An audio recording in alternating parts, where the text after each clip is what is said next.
schooling all throughout in India itself. I studied at Sri Ram School here in Gurgaon, grade 6 to grade 12. Last 2 years I pursued sciences, so physics, chemistry, math, biology. Yes, it was a difficult time, but it was rewarding nonetheless. I really wanted to always pursue something in either engineering or medical sciences, and I think I went more towards the engineering side just because of the flexibility it gives in terms of options in the future. So that is kind of like my education. I went to Dalhousie in 2014. I had a 5-year program there, 4 years of study and 1 year of work. So yeah, that was kind of like the overall gist. And then once I finished my education at Dal, I came back to India and I started working at BCG, first as a junior analyst, then as a data scientist, and now I'm in the front-end classical consulting role and doing strategy consulting for clients. I'll take this question in maybe 2 or 3 parts. The first part I'll give you is some context as to how my family has kind of thought of education. My family kind of believes, and I also abide by the same principle, is that education should never be like, we should never cut short on a quality education, right? So if it means going to a good school, if it means, cutting down expenses somewhere else, we always prioritize that as a family. The second thing was, I think when I was in grade 8 or 9, my sister, who's an older sibling of mine, she was just about to graduate. She's in grade 12. During her time, we kind of had an inclination of this international baccalaureate IB program and the value it kind of holds in your educational, spectrum. IB program is very different from what we see currently in CBSE, ICSE, and our normal state boards as well.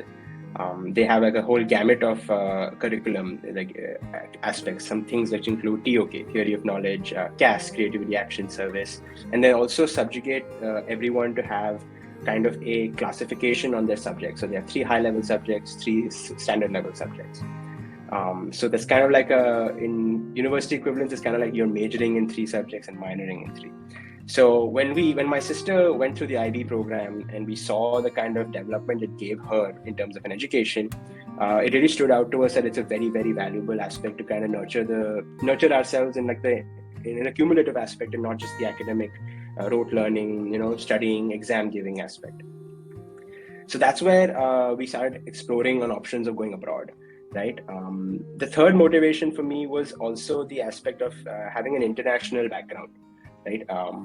Growing up, my dad used to travel a lot. So for work, he was in sales. He used to travel a lot and he used to talk to us very favorably for all the types of things and people he's met and learned across his travels. So that was the third motivation for me, is to like have a education abroad where I can leverage some of that, or at least build a capacity to appreciate that as well. So yeah, those are the 3 main reasons I looked towards going abroad for an education. My family's motivations were more on the sense of giving me the opportunities, or at least laying the foundation for me to build on going in the future when they may or may not be able to help, right? So from that aspect, our family always wanted to invest a lot into the foundation. So if that meant going to one of the best schools in India at that time, maybe curbing expenses somewhere else, not traveling, etc., or maybe even just like spending a little bit extra on getting you the right kind of tutors, or maybe the right kind of help to actually help you scale up on the educational aspect. So those are the kind of small things across a period of time which built up to us having the principle that let's try to focus on getting a good education abroad. We still had very limited means, and so I did have to apply for scholarships and try to find what is the best that we can make in getting, going to a good school abroad, and also, being within our limits and means. So from that aspect, I think Canadian universities and a few other universities in the UK and US came into the gamut. We chose Canada because my sister went to Canada, and it was kind of like a second familiar ground. So that's where I feel a little bit of, there was a little safety of sort that, one person has already gone. There's a familiarity aspect as well. So that's where it helped. In terms of triggers, I think one of the biggest triggers was again, I'd revert back to my sister. When she also did her schooling in India, and she went abroad, and she really found a change of pace in learning style. and also a focus on macro skills and a little bit of micro skills in a different manner, which don't really get covered in the Indian university classrooms as well. That, at least that's my hypothesis. It might have changed now in the last 8 years, but at that time it was very, very different. So when she used to talk to us, and I used to also learn from her and speak with her, she'd always tell us about how the professors over there are more nurturing than tutoring. Teachers over there are a lot more focused on understanding the concept, not really necessarily testing on the same concept in multiple different numerical problems or theoretical examples, right? It was always a more just try to understand where the person who, maybe let's say a law, right? Why the person came up with the law, what was their hypothesis, what were their motivations of thinking, and then try to see the all possible applications of that. So not really limiting us. So when I started hearing these kind of triggers, from my sister, my family as well, a lot of our entire extended family, like my mother's side, etc., they all have a very big focus on education. My aunt, she is a very learned lady. She has spent a lot of her time studying and teaching at the University of Lucknow. So she's high up there, and she always tells us the value of, maybe reading and, devoting time into learning. So those are the kind of initial family triggers which got us to this point.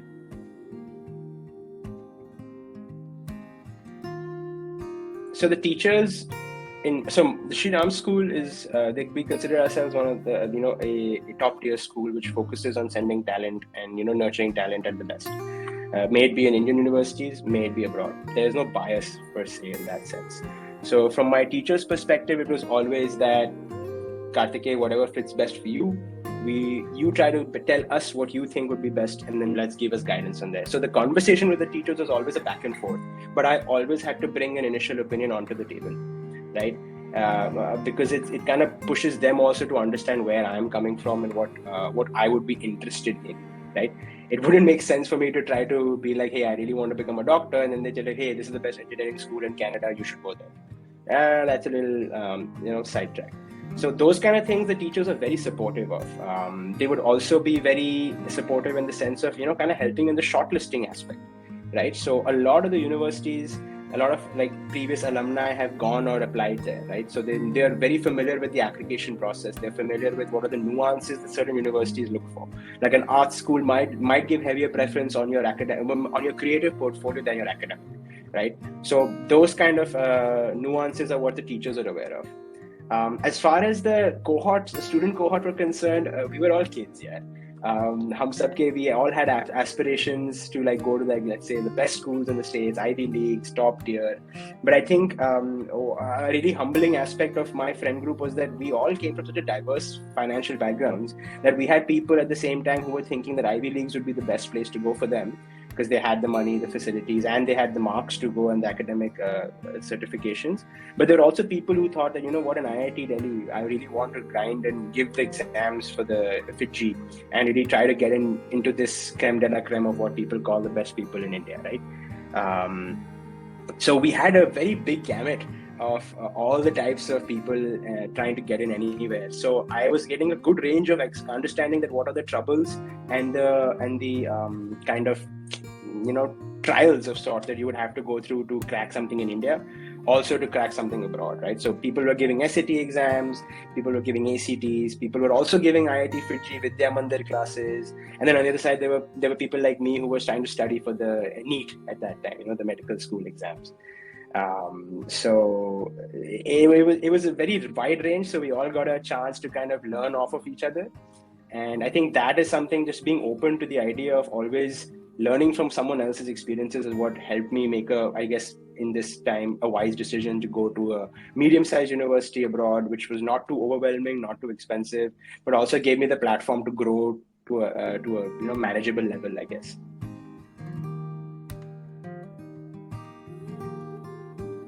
I shortlisted my top 10 universities abroad and in India, I think in the halfway through grade 11. So right before I was about to give my midterms for grade 11, I mentally had shortlisted I want to go to one of these 10, right?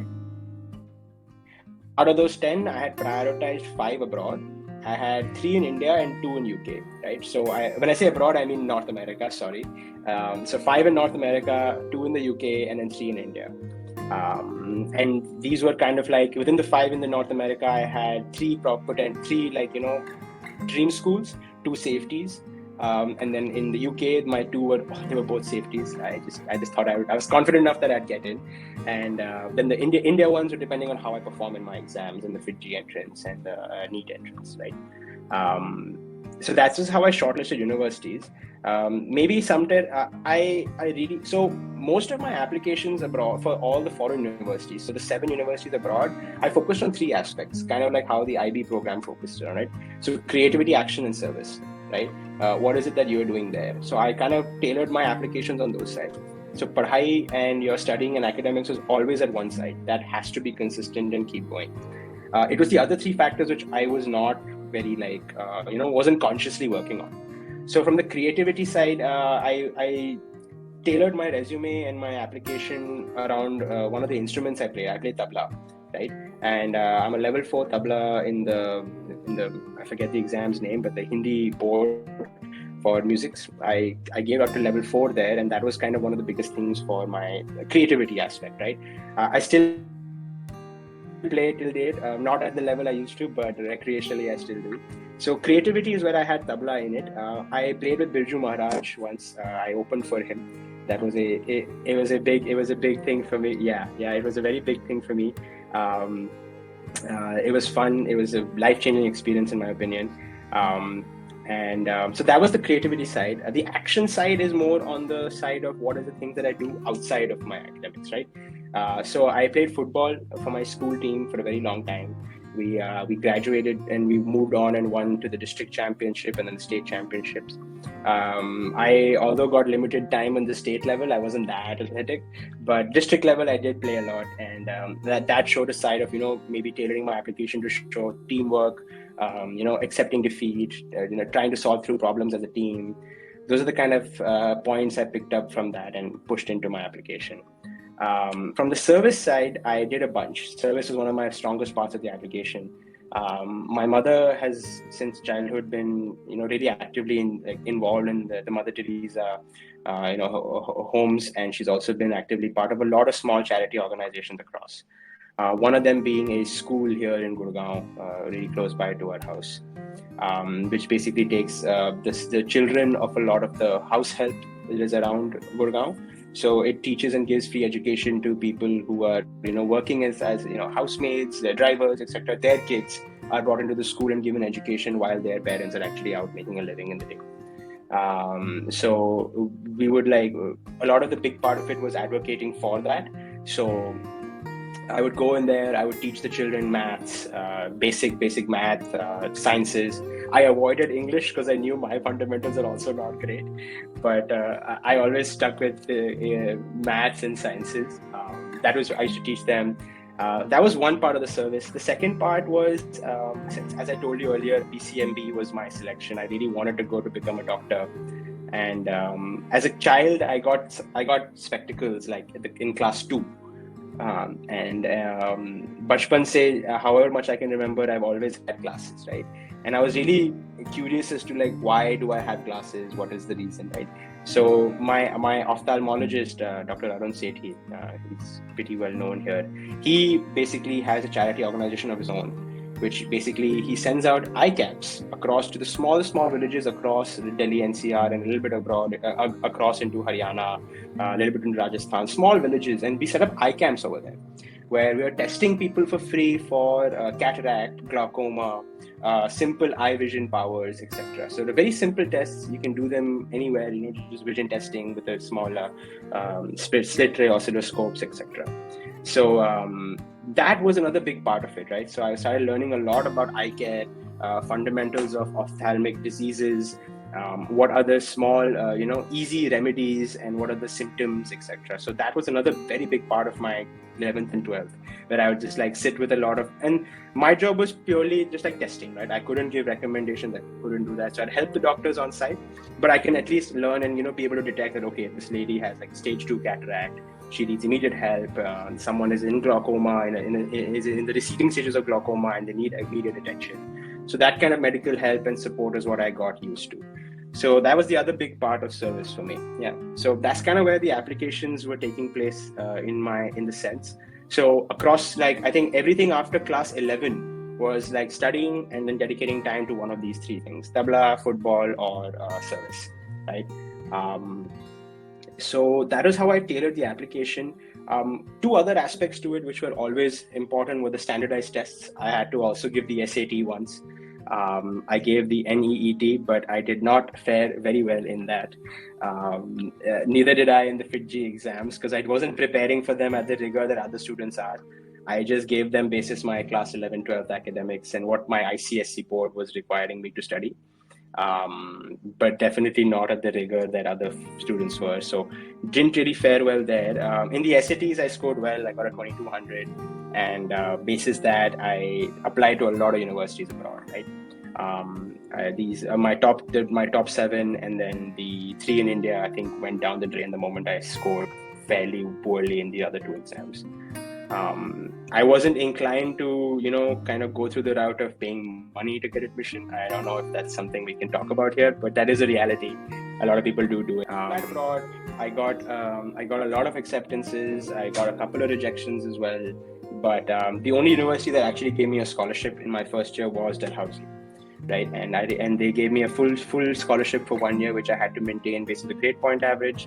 And that kind of pushed me to take that first leap, because it will help my parents also kind of figure out finances for an extra year, and that gives us a little bit of a buffer to plan more efficiently, right? And it'll also give me 1 year to go explore my options at part-time jobs, and what I can do as a student, what are the other potential ways of earning like a small minimum wage there. And options are numerous. So yeah, that's kind of how the application process was. So for the UK universities, I believe UCAS was the platform which I used to apply. That is like the one portal where you have to choose universities, input your score sheets, etc., and that goes through like a standardized process. You have to enter your mark sheets, etc. There is an interview process in it as well, but that's only once the university shortlists you or takes you through that. For all the North American universities, however, I applied individually to the universities through their application pages. I think we were just of the thought that why go through like a standardized route, or go through like one of these college admissions helping companies which are set up, consultancies which help you kind of build the entire application. We weren't inclined to do that. So I individually applied to all 7 of these universities one by one. Individually applying into them. Each of them had maybe not an essay, but like I think a précis or like a short summaries page where they would ask specific questions. A few were essays. So a statement of purposes is something which the UK universities ask for, a common statement of purpose. And the other Canadian and North American universities, they looked at simple essays or like reasons as to why do you want to come to this university, what are your aspirations, etc. Each of the questions differ.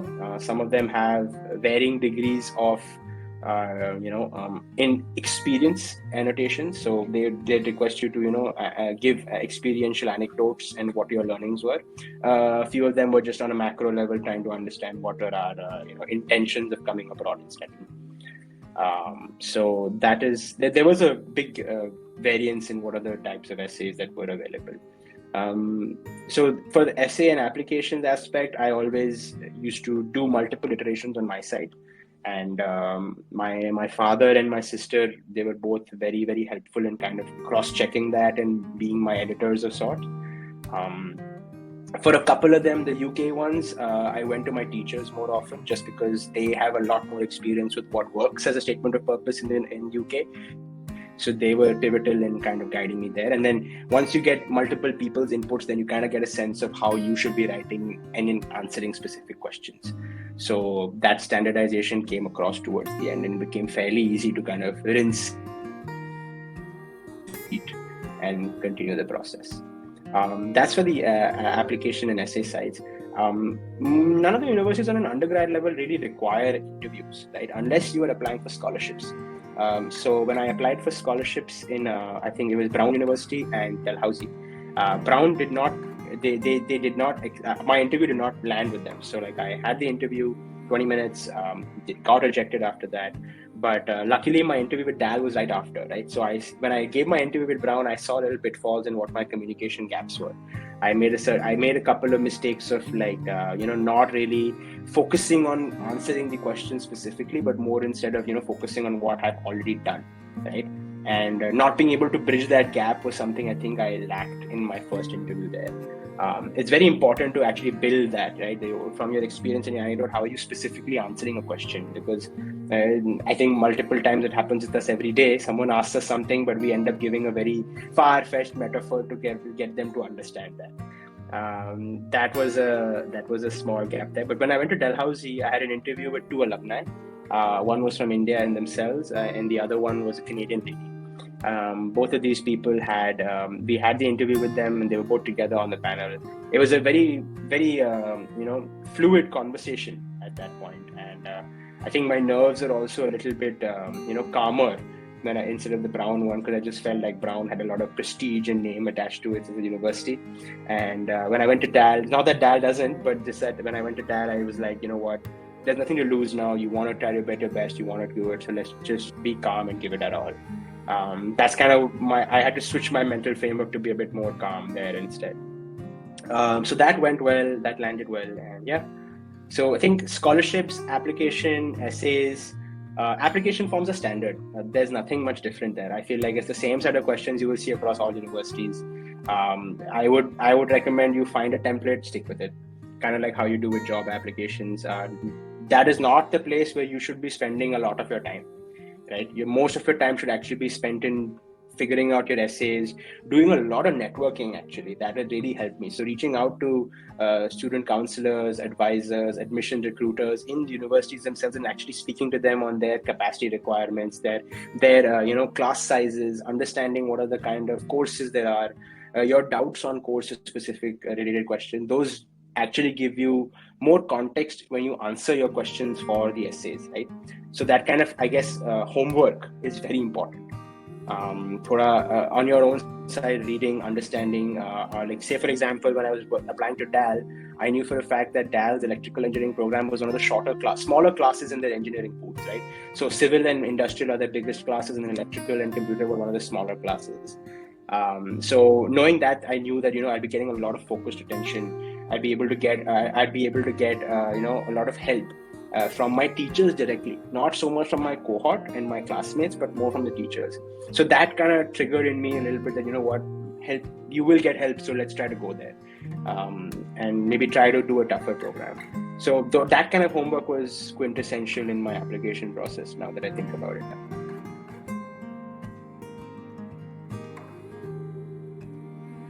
On a base level, I think I spent across my 5 years just around 80 lakh rupees. And this includes everything. This includes my ticketing of going abroad and back, any kind of travel from home to Canada. This also includes my food supply for like buying groceries, eating out, going out with friends. It also includes my tuition, so my monthly and yearly tuitions. The reason my money was so high was because after my first year was just, I only had to spend money on living and food, right? So first year was super cheap. I had full scholarship. But entering my second year, I did not meet the 4.2 GPA criteria to be able to sustain my scholarship, right? So that made it a little bit difficult for me to do that. So then my tuition fees came into play, and I was paying international tuition, which is almost 2.5x the base Canadian permanent resident or citizen tuition. So that really took a boost, right? So yeah, I think from a financial standpoint, we did take a loan out here in India.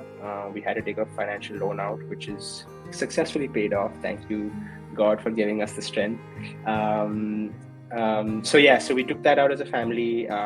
We had to, my financial way of me and my dad, what we had planned was that every semester that I'd head out, we would budget exactly how much would be required, right? So I think I would get just around 22K for my budget. 22K would include me to pay rent for 4 months. It would include me to pay my tuition. It would also include me to buy books, which is very, very expensive, by the way, in Canada. Like if you have to buy your engineering tuition books, they are a pain. right? So wherever I could cut corners there, if someone has a PDF version, please send the downloadable link. I will not be buying one. So those are where we kind of cut corners and, be efficient with money. I did not do any shopping there. Like whatever I'd buy from India. It was cheaper, same quality, if not worse. And I would live very measly in Canada, right? Now, as a student living, I would not spend a lot on eating out. In college, we had meal halls, we had cafeterias, which would be, I think you pay like $3,000 and you get food for all 3 meals for the entire semester. So I was like, I'm sold. I even though I lived outside, I lived in my student housing, but my cafeterias, there were like 5 cafeterias in the entire university town. So we could just go and eat anywhere. So that flexibility was there on all campuses. So that I try to eat there as much as I can, which left me with a little bit for like, going out, exploring in the month, spending on like movie tickets or something. But just the entire aspect is you're really trying to, be kind of hand to mouth in that sense, right?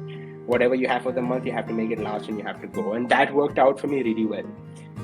So that's kind of what we stuck for the tail end of my experience at Dal.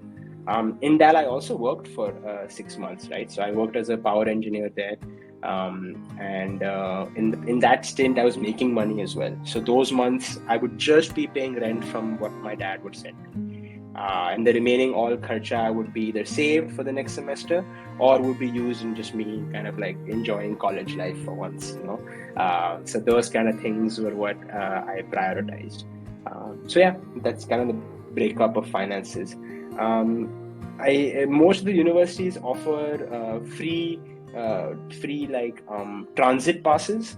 Basically means you can go on any train or any subway or buses across the state for free. So those are really, really helpful. So you don't have to pay like $3 per trip, $4 per trip. That's all gone. It's accounted in your tuition. So that was really helpful.